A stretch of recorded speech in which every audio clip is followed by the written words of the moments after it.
নমস্কার বন্ধুরা, আমি সুমি। আপনারা দেখছেন সুমি রান্নাঘর। আজকে রান্না করেছি রাশিয়ান মাটন।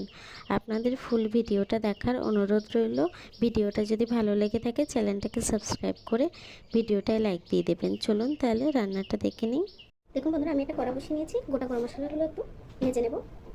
দেখুন, নিয়েছি শুকনো লঙ্কা, গোটা জিরে, মৌরি, ধনে, কারি পাতা, দারচিনি আর লবঙ্গ আর এলাচ, আর নিয়েছি মাখানা।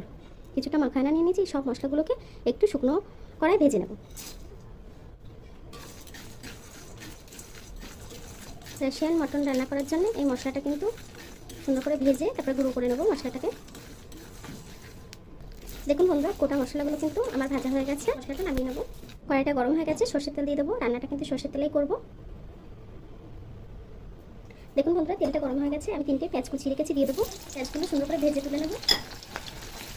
পেঁয়াজগুলোকে লাল লাল করে ভেজে তুলে নেব। দেখুন বন্ধুরা, পেঁয়াজগুলো কিন্তু ভাজা হয়ে গেছে। এখন পেঁয়াজটা তুলে নেব। পেঁয়াজটাকে ভেজে তুলে নিলাম। দেখুন বন্ধুরা, পেঁয়াজের বেরেস্তাটা তুলে নিয়েছি। এখন ওই তেলেই কিন্তু আলুগুলো ভেজে নেব। আলুগুলো দিয়ে দিলাম। আলু ছাড়া কিন্তু মাংস অসম্পূর্ণ। মাটন হোক আর চিকেন, আলু ছাড়া কিন্তু মাংস ভালোই লাগে না। আপনারা চাইলে আলু ছাড়াও করতে পারেন। আমি কিন্তু আলু দিয়েই করবো। আলুগুলোকে ব্রাউন করে ভেজে নেব। দেখুন বন্ধুরা, আলুগুলো ভাজা হয়ে গেছে ব্রাউন করে। এখন তুলে নেব। দেখুন বন্ধুরা, ওই তেলের মধ্যে দিয়ে দেবো দারচিনি, এলাচ আর লবঙ্গ দিয়ে দেবো গোটা। দিয়ে দেবো মাটন।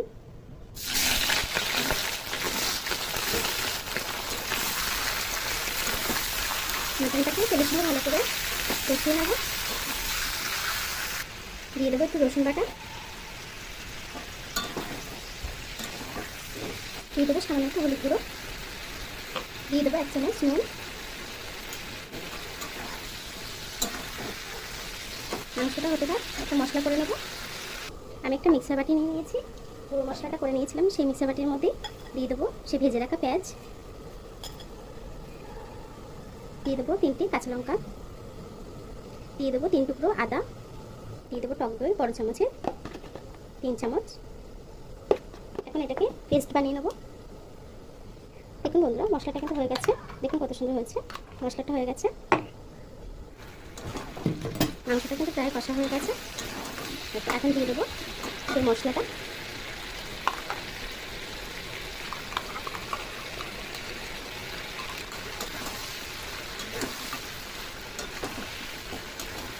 মিক্সি বাটিটা দিয়ে একটু জল দিয়ে দেবো।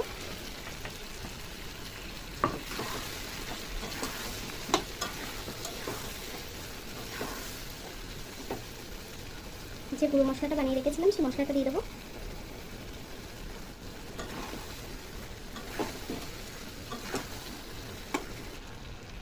দিয়ে দেবো ভেজে রাখা আলু।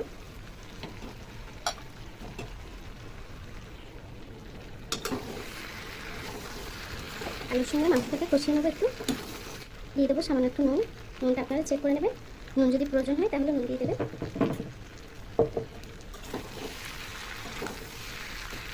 দেখুন বন্ধুরা, মাটনটা কিন্তু কষানো হয়ে গেছে।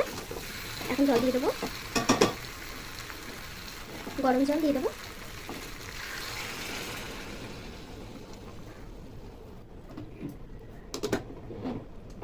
মাটনটা কিন্তু সিদ্ধ হতে একটু সময় লাগবে, তার জন্য একটু জলটা বেশি দিলাম।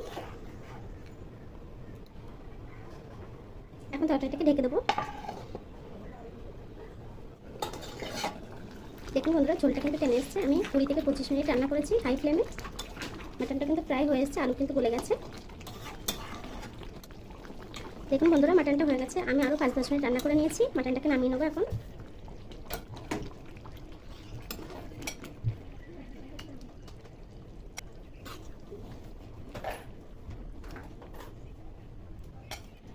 দেখুন বন্ধুরা, আমার মাটনটা কিন্তু রেডি হয়ে গেছে। দেখুন কত সুন্দর হয়েছে রাশিয়ান মাটন। আপনারা এই রেসিপিটা এইভাবে ট্রাই করবেন আর কেমন হয়েছে কমেন্ট বক্সে জানাবেন।